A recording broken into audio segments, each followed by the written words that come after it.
વચનામૃત ગઢડા પ્રથમનું 18મું. વિષય ખંડન. ઇન્દ્રિયોના આહારની શુદ્ધિની અગત્ય. સત્સંગમાં કુપાત્રપણું રાખનારનો ત્યાગ તથા ભગવાનનો વાદ ન લેવા વિશે. સંવત 1876ના માગસરવદી છઠને દિવસ રાત્રિ પાછલી પહોર એક બાકી હતી ત્યારે સ્વામી શ્રી સહજાનંદજી મહારાજ શ્રી ગઢડા મધ્યે દાદા ખાચરના દરબારમાં આથમણે બારણે ઓરડાની ઓસરીને આગળ ફળિયામાં ઢોલિયા ઉપર વિરાજમાન હતા ને સર્વે શ્વેત વસ્ત્ર ધારણ કર્યા હતા. પછી પરમહંસ તથા સત્સંગીને તેડાવ્યા ને ઘણીવાર સુધી તો પોતે વિચારી રહ્યા ને પછી બોલ્યા છે, એક વાત કહીએ તે સાંભળો. એમ કહીને શ્રીજી મહારાજ બોલ્યા છે, અમારા મનમાં તો એમ થાય છે જે વાત ન કહીએ, પણ તમે અમારા છો માટે જાણીએ છીએ જે કહીએ જ, અને આ વાત છે તેને સમજીને તે જ પ્રમાણે વર્તે તે જ મુક્ત થાય છે. ને તે વિના તો 4 વેદ, 6 શાસ્ત્ર ને 18 પુરાણ ને ભારતાદિક ઇતિહાસ તેને ભણવે કરીને તથા તેના અર્થને જાણવે કરીને અથવા તેને શ્રવણે કરીને પણ મુક્ત થાય નહીં. તે વાત કહીએ તે સાંભળો જે. બહાર તો ગમે તેટલી ઉપાધિ હોય, પણ તેનો જો મનમાં સંકલ્પ ન હોય તો તેનો અમારે ખરખરો નહીં. ને અંતરમાં જો રંચ જેટલો પદાર્થનો ગાઢ થાય તો તેનો ત્યાગ કરીએ ત્યારે નિરાત થાય એવો અમારો સ્વભાવ છે. માટે અમે હૃદયમાં વિચાર કર્યો છે, ભગવાનના ભક્તના હૃદયમાં વિક્ષેપ થાય છે, તેનું કારણ તે શું છે? પછી મન, બુદ્ધિ, ચિત્ત ને અહંકાર સામું જોયું ત્યાં તો એ અંતઃકરણ પણ ઉદ્વેગનું કારણ નથી. અંતઃકરણમાં તો ભગવાનના સ્વરૂપના નિશ્ચયનું બળ અથવા આત્મજ્ઞાનનું બળ, તેને યોગે કરીને અંતઃકરણને ગાફલતા રહે છે જે ભગવાન મળ્યા છે તે હવે કાંઈ કરવું નથી એવું ગાફલપણું રહે છે. એટલો જ અંતઃકરણનો વાંક છે, અને જાજો વાંક તો પંચ જ્ઞાન ઇન્દ્રિયોનો છે. તેની વિગતિ કહીએ છીએ જે એ જીવ જે નાના પ્રકારના ભોજન જમે છે તે ભોજન પ્રત્યે જુદા જુદા સ્વાદ છે અને જુદા જુદા ગુણ છે. તે ભોજનને જ્યારે જમે છે ત્યારે તે ગુણ અંતઃકરણમાં તથા શરીરમાં પ્રવર્તે છે. અને જો લીલાગર ભાંગ પીએ ને તે પ્રભુનો ભક્ત હોય તો પણ લીલાગર ભાંગેને કેફે કરીને વર્તમાનની ખબર રહે નહીં ને પ્રભુના ભજનની પણ ખબર રહે નહીં. તેમ અનંત પ્રકારના જે આહાર તેના ગુણ પણ લીલાગર ભાંગેની પેઠે જ અનંત પ્રકારના છે, તેનો ગણતા પણ પાર આવે નહીં. તેમજ એ જીવ શ્રોત્ર દ્વારે અનંત પ્રકારના શબ્દને સાંભળે છે, તે શબ્દના પણ અનંત પ્રકારના ગુણ જુદા જુદા છે. તે જેવો શબ્દ સાંભળે છે તેવો જ એ જીવને અંતઃકરણમાં ગુણ પ્રવર્તે છે. જેમ કોઈક હત્યારો જીવ હોય, અથવા કોઈક પુરુષ વ્યભિચારી હોય, અથવા કોઈક સ્ત્રી વ્યભિચારીણી હોય, અથવા લોક ને વેદની મર્યાદાને લોપીને વર્તતો એવો કોઈક ભ્રષ્ટ જીવ હોય, તેની જે વાત સાંભળવી તે તો જેવી લીલાગર ભાંગે પીએ અથવા દારૂ પીએ એવી છે. માટે તે વાતના સાંભળનારાના અંતઃકરણને ભ્રષ્ટ કરી નાખે છે ને ભગવાનનું ભજન, સ્મરણ તથા વર્તમાન તેની વિસ્મૃતિ કરાવી નાખે છે. તેમજ ત્વચાના સ્પર્શ પણ અનંત પ્રકારના છે ને તેના ગુણ પણ જુદા જુદા અનંત પ્રકારના છે. તેમાં પાપી જીવનો જે સ્પર્શ તે જ ભાંગ્ય દારૂના જેવો છે. માટે તે સ્પર્શનો કરનારો હરિભક્ત હોય તેની પણ શુદ્ધ બુદ્ધિને ભૂલાડી દે છે. તેમજ રૂપ પણ અનંત પ્રકારના છે ને તેના ગુણ પણ અનંત પ્રકારના જુદા જુદા છે.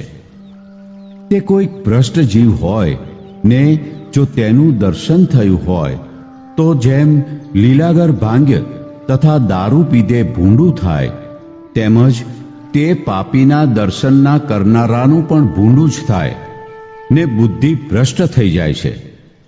તેમજ ગંધ પણ અનંત પ્રકારની છે ને તેના ગુણ પણ અનંત પ્રકારના છે. તે જો પાપી જીવના હાથનું પુષ્પ અથવા ચંદન તેની જો સુગંધી લે તો જેમ લીલાગર પીધે બુદ્ધિ ભ્રષ્ટ થાય તેમજ બુદ્ધિ ભ્રષ્ટ થાય છે. એવી રીતે જેમ ભૂંડાને યોગે કરીને જીવની બુદ્ધિ ભ્રષ્ટ થાય છે તેમજ પરમેશ્વર અથવા પરમેશ્વરના સંત તેને યોગે કરીને જીવની બુદ્ધિ સારી થાય છે. અને જીવની બુદ્ધિ ભ્રષ્ટ હોય તો પણ ભગવાન ને સંતના શબ્દને સાંભળવે કરીને ઉત્તમ થાય છે. તેમજ એમને સ્પર્શે કરીને પણ મતિ ઉત્તમ થાય છે. અને વર્તમાનની આડે કરીને મોટા સંતનો સ્પર્શ ન થાય તો તેના ચરણની રજ લઈને માથે ચડાવે તેણે કરીને પવિત્ર થાય. અને તેમજ મોટા સંતના દર્શને કરીને પણ પવિત્ર થાય. પણ વર્તમાન રાખીને દર્શન કરવા તેમજ તે મોટાની પ્રસાદી છે તેને જમવે કરીને પણ પવિત્ર થાય છે. તેમાં પણ વર્ણાશ્રમની મર્યાદા પરમેશ્વરે બાંધી છે. તે મર્યાદાને રાખીને પ્રસાદી લેવી ને જેને ન ખપે તેને સાકરની પ્રસાદી કરાવીને પ્રસાદી લેવી. તેમજ તે મોટા પુરુષને ચડ્યું એવું જે પુષ્પ ચંદન તેની સુગંધી લીધે પણ બુદ્ધિ નિર્મળ થાય છે. તે માટે એ પંચ વિષયને સમજ્યા વિના જે ભોગવશે ને સાર અસારનો વિભાગ નહીં કરે ને તે નારદ સંકાદિક જેવો હશે તેની પણ બુદ્ધિ ભ્રષ્ટ થઈ જશે. તો જે દેહાભિમાની હોય ને તેની બુદ્ધિ ભ્રષ્ટ થાય તેમાં શું કહેવું?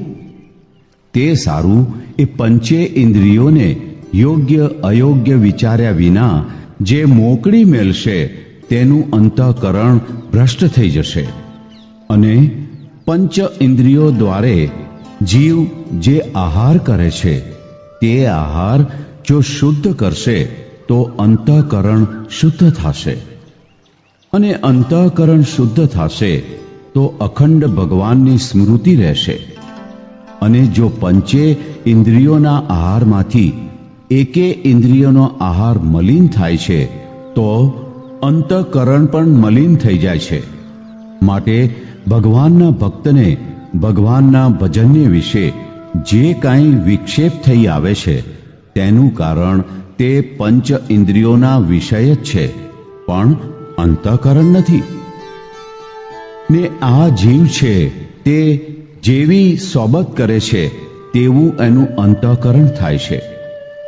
તે જ્યારે એ જીવ વિષયી જીવની સભામાં બેઠો હોય અને તે જગ્યા પણ સુંદર 7 માળની હવેલી હોય ને તે હવેલીને વિશે કાચના તખ્તા સુંદર જડ્યા હોય ને સુંદર બિછાના કર્યા હોય, તેમાં નાના પ્રકારના આભૂષણ તથા વસ્ત્રને પહેરીને વિષયીજન બેઠા હોય અને દારૂના શીશા લઈને પરસ્પર પાતા હોય ને કેટલાક તો દારૂના શીશા ભરેલા પડ્યા હોય ને વેશ્યાઓ થેથેકાર કરી રહી હોય ને નાના પ્રકારના વાજિંત્ર વાજતા હોય ને તે સભામાં જઈને જે જન બેસે તે સમયે તેનું અંતઃકરણ બીજી જાતનું થઈ જાય છે.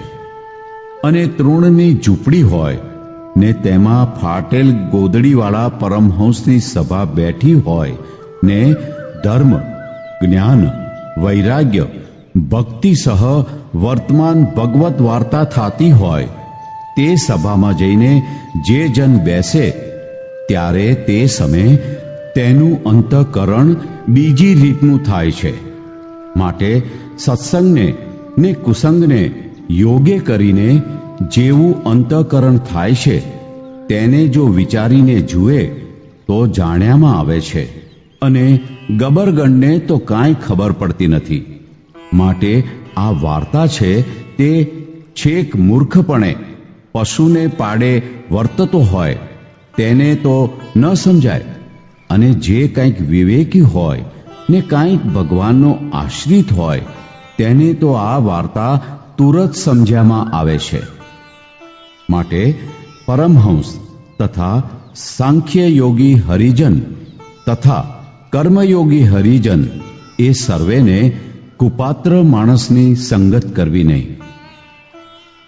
અને સત્સંગ મોર તો ગમે તેવો કુપાત્ર જીવ હોય તોય તેને નિયમ ધરાવીને સત્સંગમાં લેવો, પણ સત્સંગમાં આવ્યા પછી કુપાત્રપણું રાખે તો બાઈ અથવા ભાઈ જે હોય તેને સત્સંગ બહાર કાઢી મેળવો, અને જો ન કાઢે તો એમાંથી જાજુ ભૂંડું થાય.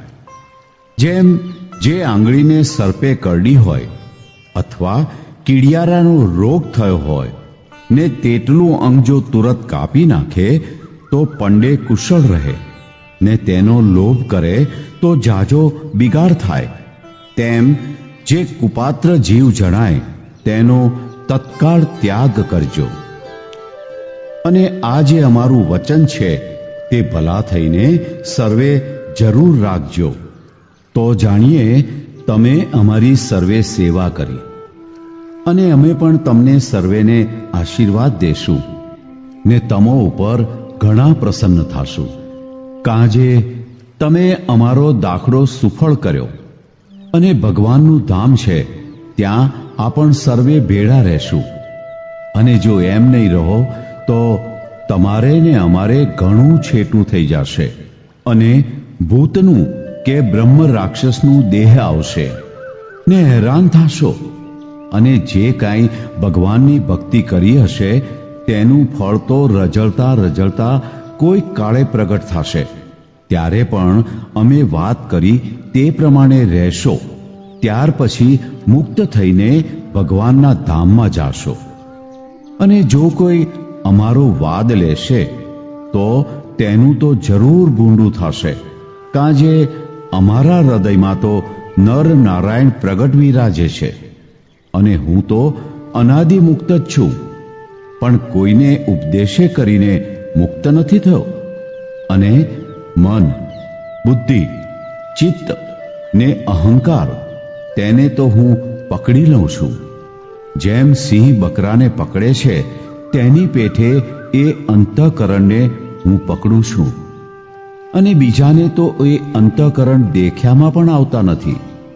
માટે અમારો વાદ લઈને જાણે જે ઉપાધિમાં રહીને શુદ્ધપણે રહેશું તે તો નારદ સનકાદિક જેવો હોય તેથી પણ રહેવાય નહીં, તો બીજાની શી વાર્તા કહેવી.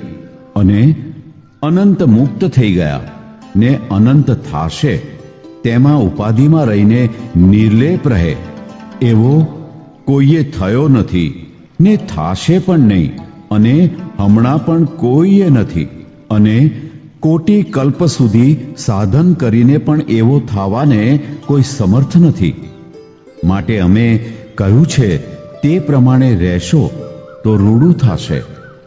અને અમે જે કોઈને હેત કરીને બોલાવીએ છીએ તે તો તેના જીવના રૂડા સારું બોલાવીએ છીએ, અથવા કોઈને હેત કરીને સામું જોઈએ છીએ, અથવા કોઈ સારા ભોજન કરાવે છે તેને જમીએ છીએ, અથવા કોઈ ઢોલિયો બિછાવી દે છે તે ઉપર બેસીએ છીએ, અથવા કોઈ વસ્ત્ર આભૂષણ તથા પુષ્પના હાર ઇત્યાદિ જે પદાર્થ લાવે છે તેને અંગીકાર કરીએ છીએ.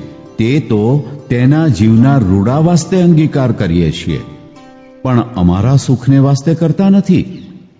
ને જો અમારા સુખને વાસ્તે કરતા હોઈએ તો અમને શ્રી રામાનંદ સ્વામીના સમ છે. માટે એવું વિચારીને કોઈ અમારો વાદ કરશોમાં. ને પંચ ઇન્દ્રિયોના આહાર છે તેને અતિશય શુદ્ધપણે કરીને રાખજો. એ વચન અમારું જરૂરા જરૂર માનજો. અને આ વાત તો સર્વેને સમજાય એવી સુગમ છે, માટે સર્વેના સમજ્યામાં તુરત આવી જશે. તે સારું સત્સંગમાં અતિશય પ્રવર્તાવજો, તેમાં અમારો ઘણો રાજીપો છે. એમ વાર્તા કરીને જય સચ્ચિદાનંદ કહીને શ્રીજી મહારાજ પોતાના ઉતારામાં પધારતા હવા. ઇતિ વચનામૃત ગઢડા પ્રથમનું 18મું.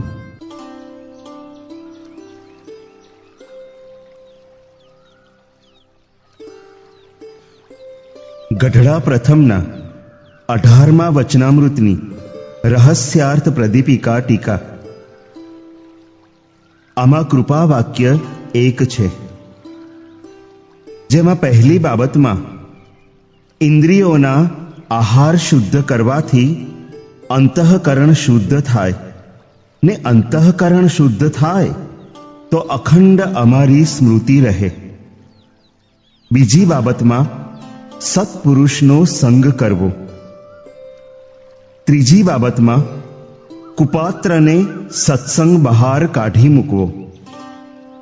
ચોથી બાબતમાં અમારો વાદ લેશે તેનું જરૂર ભૂંડું થાશે, એમ શ્રીજી મહારાજે કહ્યું છે.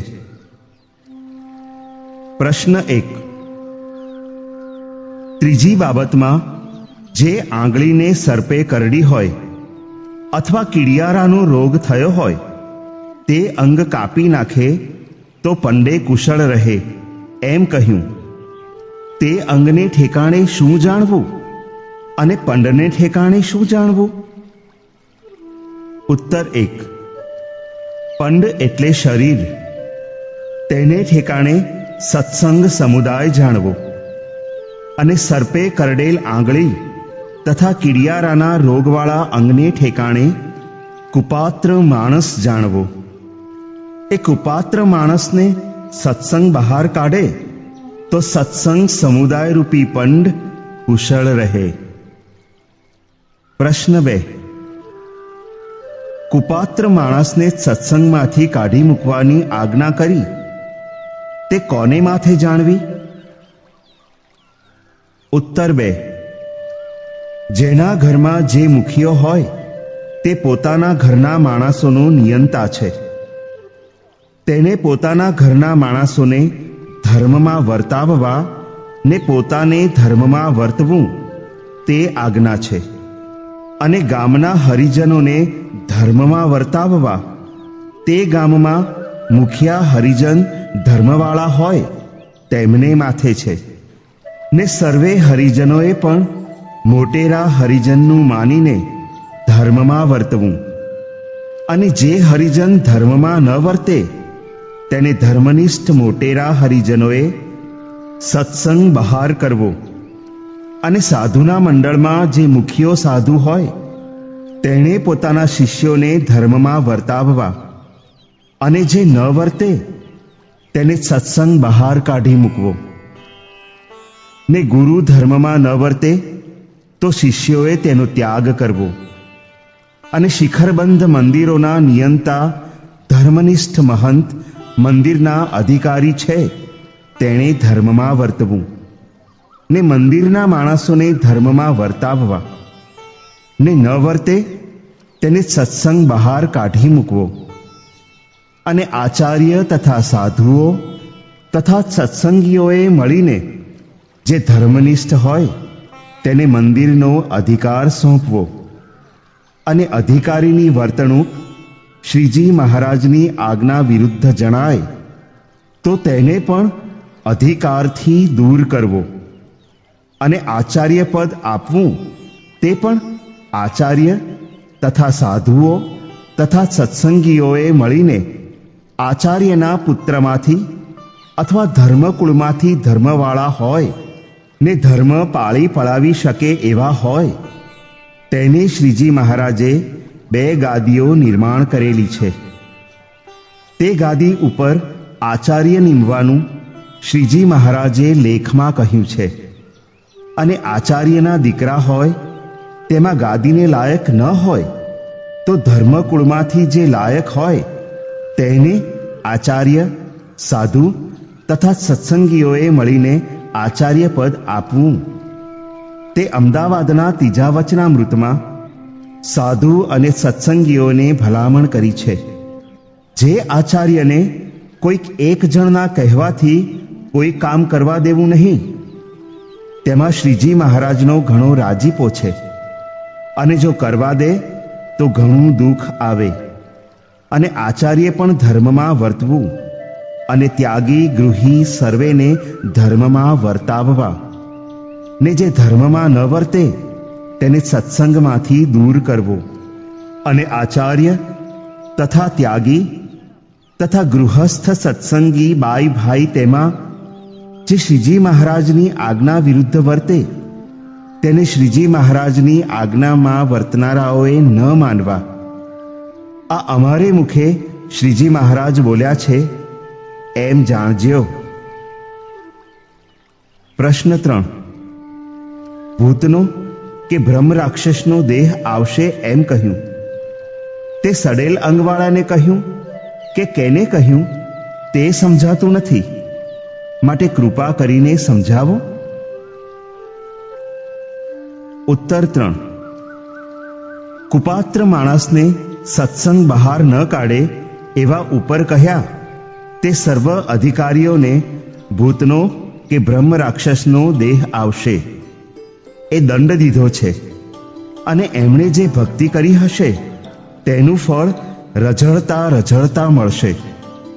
એટલે જ્યારે ભૂતના કે બ્રહ્મ રાક્ષસના દેહનો અંત આવે ત્યારે પણ આહાર શુદ્ધ કરશે ને કુસંગીના સંગનો તથા કુપાત્ર માણસનો ત્યાગ કરશે ત્યારે કલ્યાણ કરીશું એમ કહ્યું છે. માટે ત્યાગી હોય તેમણે ધર્મ પાળવો ને ધર્મવાળો સાધુ હોય તેની જ પાસે સેવા કરાવવી. પણ કુપાત્ર એટલે ધન સ્ત્રી આદિકનો પ્રસંગ હોય તેને સેવામાં ન રાખવો. ને શિષ્યે પણ ધન સ્ત્રી આદિકના પ્રસંગવાળા ગુરુને સેવવા નહીં, ધર્મવાળાને જ સેવવા.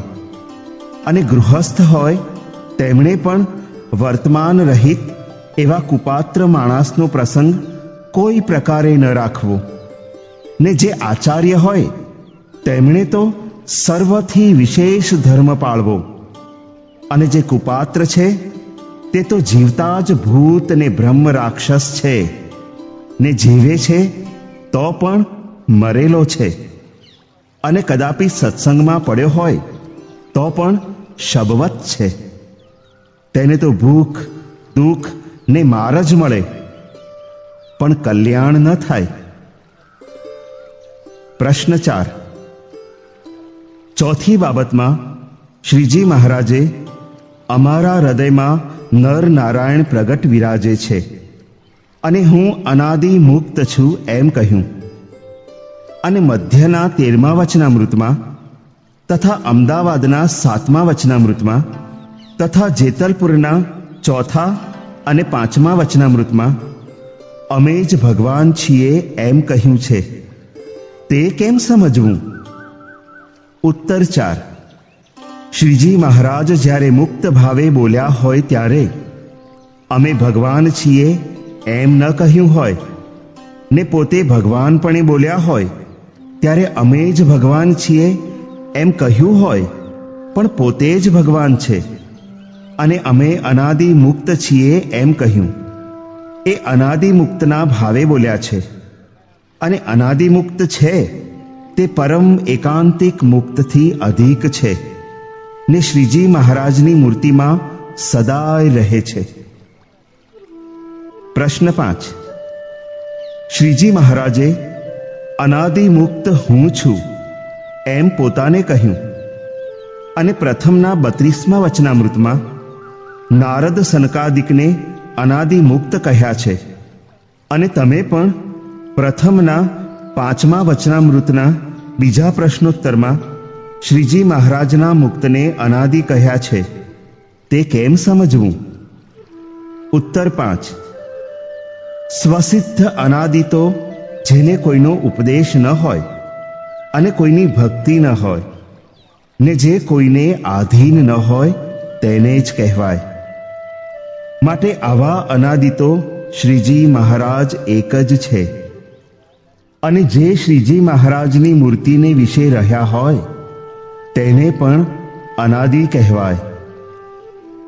જેમ શ્રીજી મહારાજ એક જ ભગવાન છે, તો પણ તેમની સત્તા જેમાં આવેલી છે તે સર્વે અવતારોને પણ શ્રીજી મહારાજને લઈને ભગવાન કહેવાય છે.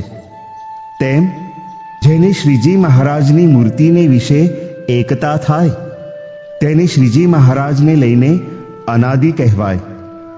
અને જેમ મૂળ અક્ષરકોટી, બ્રહ્મકોટી તથા મૂળ પુરુષકોટીને ભગવાન કહેવાય છે, તેમજ તેમને વિશે એકતાને પામેલા તેમના ઉત્તમ ભક્તોને પણ અનાદિ કહેવાય. જેમ સરકાર એક જ છે, પણ તેને લઈને બીજા અધિકારીઓને પણ સરકાર કહેવાય છે, તેમ ખરા અનાદિ ને ખરા ભગવાન તો એક શ્રીજી મહારાજ જ છે, અને બીજા એમને લઈને કહેવાય છે. પ્રશ્ન 6. શ્રીજી મહારાજે કહ્યું જે અમારો વાદ ન લેવો તે કેવી રીતે વર્તે ત્યારે વાદ લીધો કહેવાય? ઉત્તર 6. શ્રીજી મહારાજ જેમ જેને સમાસ થાય તેમ આચરણ તથા લીલાઓ કરતા તેમ ત્યાગી ગૃહીએ ન કરવું. ત્યાગી ગૃહીએ તો જેમ શ્રીજી મહારાજે પોતપોતાના ધર્મ કહ્યા છે તે પ્રમાણે વર્તવું. પણ શ્રીજી મહારાજ કરતા માટે આપણને શો બાધ છે એમ જાણીને તેવી ક્રિયાનું આચરણ કરે તો તે વાદ લીધો કહેવાય. ઇતિ ગઢડા પ્રથમના 18મા વચનામૃતની રહસ્યાર્થ પ્રદીપિકા ટીકા સમાપ્ત.